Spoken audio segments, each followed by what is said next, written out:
Thiruvananthapuram corporation council യോഗം വാക്കേറ്റത്തിലും കയ്യാങ്കളിയിലുമാകുമ്പോൾ അഴിമതി ആരോപണങ്ങൾ നേരത്തെ ഉണ്ടാക്കിയതും പുതിയ വിവാദങ്ങൾ ജനിച്ചതും സംഗതിയെ കവർച്ചയാക്കിയേക്കും.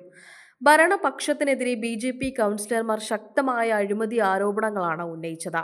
സർക്കാർ സ്കൂളുകളിൽ ലാപ്ടോപ്പുകൾ വിതരണം ചെയ്യുന്നതിൽ ഉണ്ടായതെന്ന് പറയുന്ന ക്രമക്കേടുകളും അതുമായി ബന്ധപ്പെട്ട വിജിലൻസ് അന്വേഷണവുമാണ് പ്രതിപക്ഷം ഉന്നയിച്ചത്.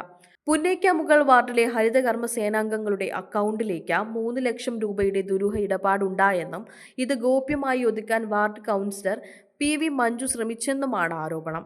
മറ്റൊരു വിവാദം പാപ്പനംകോട് കൗൺസിലർ ആശാനാഥിനെതിരെയാണ്. അപേക്ഷാ ഫോം വിതരണം സംബന്ധിച്ചാണ് CPM കൗൺസിലർമാരുടെ വിമർശനം. ഇതിലുടനീളം വാക്കേറ്റം ഭീഷണിയിലേക്ക് നീങ്ങുകയായിരുന്നു. ഹരിതകർമ്മ സേനാംഗത്തെ ഭീഷണിപ്പെടുത്തിയെന്ന പരാതി ലഭിച്ചുവെന്ന് മേയർ അറിയിച്ചതോടെ വാക്കുപോര് മേയറുടെ ഡയസിലേക്കെത്തി. ബി.ജെ.പിയുടെ വനിതാ കൗൺസിലർമാർ മേയറുടെ ഡയസിലേക്ക് കയറി ശക്തമായി പ്രതിഷേധിച്ചു. താൻ ഹരിതകർമ്മ സേനാംഗത്തിൽ നിന്നാണ് പരാതി വാങ്ങിയതെന്ന് മേയർ വ്യക്തമാക്കിയപ്പോഴാണ് കൗൺസിലർ മഞ്ജു ഇത്തരമൊരു പരാതി ഉണ്ടെങ്കിൽ തെളിവ് ഹാജരാക്കണമെന്ന് ആവശ്യപ്പെട്ടത്.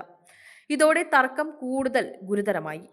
പ്രതിഷേധവുമായി എത്തിയ കൗൺസിലർമാരെ അവസാനിപ്പിക്കാൻ പോലീസ് ഇടപെടേണ്ട സാഹചര്യം പോലുമുണ്ടായി. പ്രതിപക്ഷ കൗൺസിലർമാർ ഭാരതമാതാവിന്റെ ചിത്രം ഉയർത്തിക്കാട്ടിയും ഭാരതാംബയുടെ ബാഡ്ജ് ധരിച്ചും തങ്ങളുടെ പ്രതിഷേധം രേഖപ്പെടുത്തി. സംഭവത്തെക്കുറിച്ച് കോർപ്പറേഷൻ തലത്തിൽ വിശദമായ അന്വേഷണം വേണമെന്ന ആവശ്യവുമായി ആരോഗ്യ മേഖലയ്ക്ക് ചുമതലയുള്ള standing committee chairperson Gayathri Babu മുന്നോട്ട് വന്നു. പോലീസ് വിശദമായ അന്വേഷണം നടത്തുമെന്ന് മേയർ വ്യക്തമാക്കി. Insta news Malayalam, Thiruvananthapuram.